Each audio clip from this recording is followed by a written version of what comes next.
नमस्कार, आप देख रहे हैं वीके न्यूज। मैं हूं दिवाकर विक्रम सिंह। वो घड़ी आ गई जिसका पूरी दुनिया को इंतजार था, क्योंकि G20 शिखर सम्मेलन के औपचारिक शुरुआत होने में बस अब कुछ ही घंटे शेष बचे हैं। सवाल ये है कि जब हम आपसे बात कर रहे हैं तो दुनिया के 4 बड़े राष्ट्राध्यक्ष भारत में होंगे और 9 और 10 सितंबर के एजेंडे पर पूरी तरह से सोचकर अपने देश से आए होंगे और भारत में भी जो एजेंडा उनको सामने रखना है G20 के मंच पर वो रखेंगे, उसका पुनरावलोकन कर रहे होंगे। राष्ट्रपति जो बाइडेन शाम 7:30 बजे प्रधानमंत्री से उनके आवास पर मुलाकात करेंगे। ये बड़ी बात है कि G20 शिखर सम्मेलन के पहले जो बाइडेन और प्रधानमंत्री के बीच वार्ता हो रही है वो भी उनके आवास पर, और वो वार्ता एक शिखर वार्ता की तरह है। बड़ी बात यह भी है कि भारत के दोस्त प्रधानमंत्री नरेंद्र मोदी के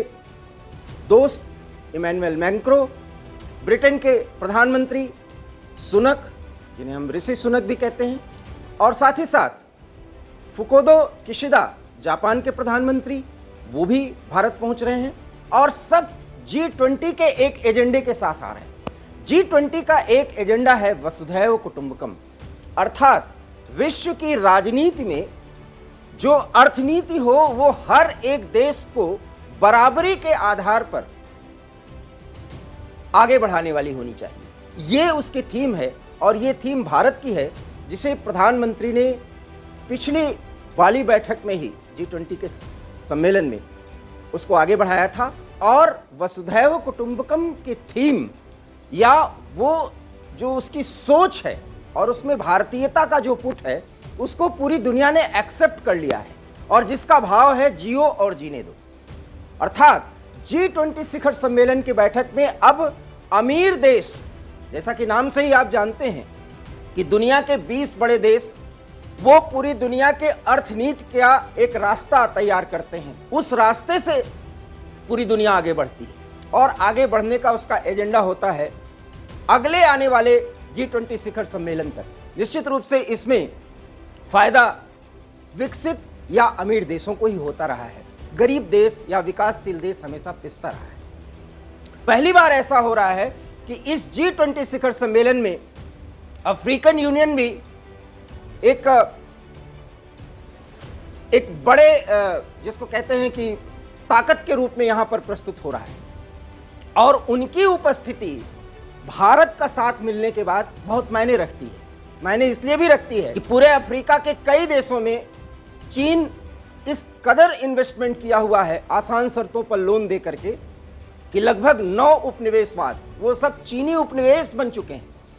लेकिन अब वो श्रीलंका, नेपाल, बांग्लादेश इन सब की तरह परेशान है। G20 शिखर सम्मेलन में इस बार चीन को भी समझ में आ जाएगा कि वास्तव में जो कुछ भी खेल उसने पिछले 1 दशक से अधिक समय तक किया है उस पर अब विराम लगने वाला है, क्योंकि विकासशील देश बराबरी के आधार पर आर्थिक विकास की रूपरेखा बनाएंगे या उस पर आगे बढ़ेंगे। ये तो रहा एक पक्ष, लेकिन हम जिस दूसरे पक्ष की बात कर रहे हैं वो ये है कि G20 शिखर सम्मेलन 9 और 10 तक चलेगा और उसके बाद भी कुछ ऐसी गतिविधियां हैं जिस पर आपको गौर करना चाहिए। प्रधानमंत्री नरेंद्र मोदी की 15 देशों के प्रमुखों के साथ द्विपक्षीय वार्ता होगी। मतलब एक तरफ G20 के मंच पर ये लोग बोलेंगे, वहां पर आर्थिक एजेंडा, सामाजिक एजेंडा, ये सब कुछ आगे रखा जाएगा, उस पर एक प्रस्ताव आएगा और वो सम्मिलित प्रस्ताव पारित होगा और सम्मेलन की समाप्ति होगी। लेकिन द्विपक्षीय वार्ता के मायने अलग हैं, और वो क्या हैं वो हम आपको समझाते हैं। सबसे बड़ी बात है कि भारत की ताकत पूरी दुनिया में आज इस कदर स्थापित हो चुकी है कि हर एक देश मानता है कि अगर उसको अपने व्यापारिक और सामाजिक हितों को मजबूत करना है तो भारत के साथ रिश्ते जोड़ना बहुत अच्छा होगा। और इसमें कोई विकासशील देश या गरीब देश ही नहीं है, इसमें America, Britain, France, Germany, Spain, Europe के अन्य तमाम देश, यहां तक कि चीन जो हमारा प्रतिद्वंदी है, प्रकारांतर से आप कह सकते हैं हमारा दुश्मन है। लेकिन चीन की मजबूरियां हैं कि उसके आर्थिक सोच और आर्थिक ढांचे के हिसाब से कोई काम किया जाए या भारत भी उसका पार्ट बन जाए, ये वो सोचता है। जैसे वन बेल्ट वन रोड का कंसेप्ट है, वो चीन का दिया हुआ है। लेकिन वन बेल्ट वन रोड से क्या नुकसान होता है, इसको भारत आज नहीं, पिछले 1 दशक पहले से भारत ने परख लिया है, इसलिए उसका पार्ट नहीं बना। पूरी दुनिया उससे जुड़ रही, यहां तक कि अफ्रीका भी जुड़ चुका है, यूरोप को भी चीन जोड़ना चाहता है। और जैसा कि आप जानते होंगे कि अमेरिका की भी इकोनॉमी तहस नहस हो गई है। आने वाले राष्ट्रपति चुनाव को लेकर के जो भी उम्मीदवार जिस भी पार्टी से हैं, चाहे वो डेमोक्रेट हों चाहे दूसरी पार्टी के, वो चाइनीज इकोनॉमी पर लगाम कसने की बात कर रहे हैं। तो सवाल ये है कि भारत के साथ जब इन 15 राष्ट्राध्यक्षों की द्विपक्षीय वार्ता होगी तो उस वार्ता का एजेंडा क्या होगा? उस वार्ता का agenda make in India, made in India, इस कंसेप्ट को आगे बढ़ाना और साथ ही साथ इन्वेस्टमेंट के लिए प्रोत्साहित करना।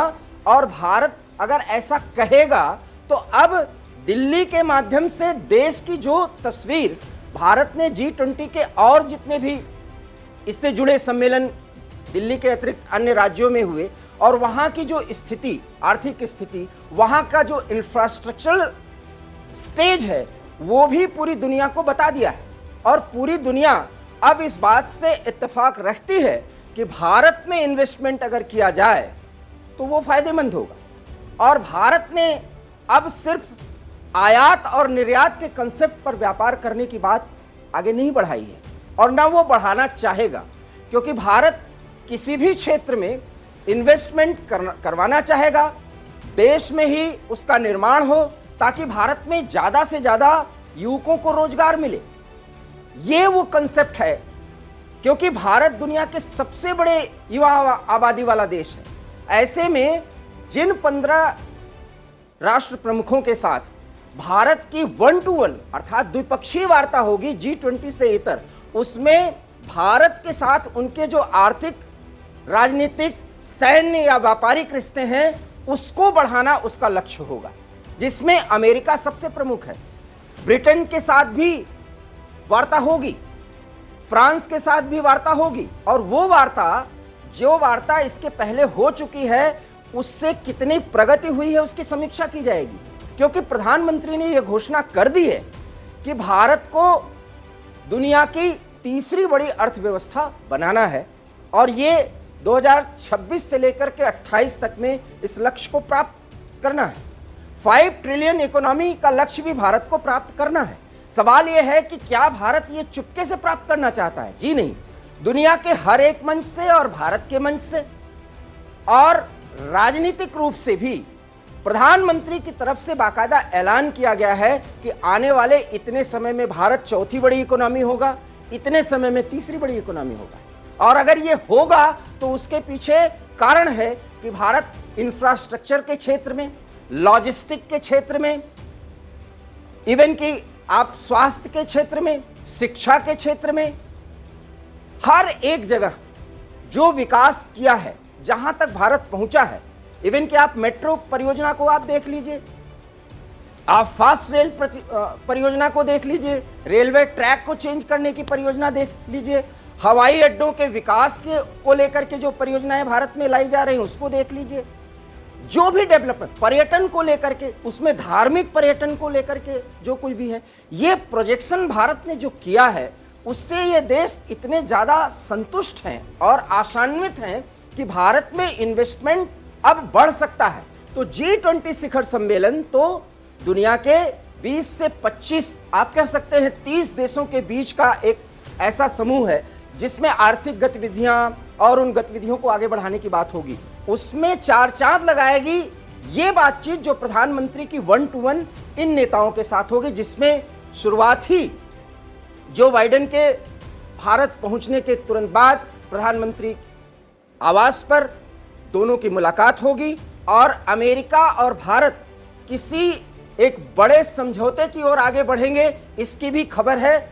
और इसका एकमात्र कारण है कि चीन ने जिस तरीके से भारत में होने वाले इस G20 शिखर सम्मेलन को सबटाज करने की कोशिश की है, उसको प्रभावहीन बनाने की कोशिश की है, भारत उस पर पलीता लगाएगा और चीन को यह बताने की कोशिश करेगा कि चीन ने क्या भूल कर दी है। और इसकी शुरुआत भारत के प्रधानमंत्री ने बाकायदा G20 शिखर सम्मेलन के पहले आसियान और ईस्ट एशिया के देशों के सम्मेलन में कर दी है, और अब चीन मानने लगा है कि उससे बहुत बड़ी भूल हो गई।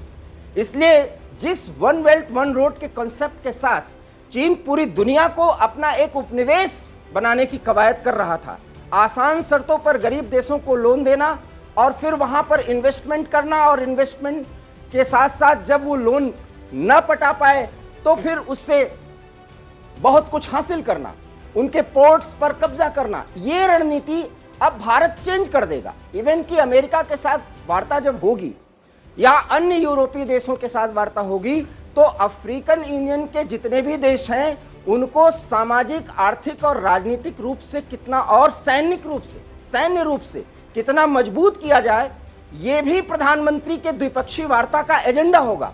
और इस एजेंडे के पीछे एक ही कारण है कि भारत अब एक ताकत के रूप में ये बताएगा कि इस रास्ते पर चलेंगे तो हम दुनिया की इकोनॉमी को ताकत दे सकते हैं, और जब दुनिया की इकोनॉमी को ताकत मिलेगी तो हर एक देश की इकोनॉमी आगे बढ़ेगी। क्योंकि आप समझ लीजिए कि इस समय रिसेशन की आहट न सिर्फ गरीब विकासशील देशों, यूरोपीय यूनियन के देशों, बल्कि अमेरिका तक है, लेकिन भारत की अर्थव्यवस्था विकास के रास्ते पर है। लगभग 7% जीडीपी के स्तर को हम टच कर रहे हैं, जबकि अमेरिका, यहां तक कि चीन जो इतना बड़ी आर्थिक ताकत है, उसका जीडीपी ग्रोथ बहुत स्लो डाउन मोड में है। इन स्थितियों में भारत अपनी आर्थिक ताकत को G20 शिखर सम्मेलन के दौरान उस मंच से बताएगा ही, लेकिन द्विपक्षीय वार्ता में भारत अपनी ताकत को बताते हुए अपने फायदे के लिए इन क्षेत्रों में, जैसा कि हमने जिक्र किया, उसमें ज़्यादा से ज़्यादा इन्वेस्टमेंट करने की बात करेगा, सहयोग की बात करेगा, सहयोग लेगा और सहयोग देगा। और आज इस स्थिति में भारत है जिसको दुनिया मान रही है। इसकी शुरुआत अमेरिका के साथ होने जा रही है। ऐसा लगता है कि आने वाले समय में दुनिया की तीसरी बड़ी अर्थव्यवस्था का जो सपना हमने देखा है वो हम जरूर पूरा कर पाएंगे। इस विशेष प्रस्तुति में फिलहाल इतना ही। आप हमारे इस एनालिसिस से कितना सहमत हैं, अपनी प्रतिक्रिया हम तक जरूर पहुंचाएं। फिलहाल मुझे दीजिए इजाजत। नमस्कार। वीके न्यूज, राष्ट्र के नाम।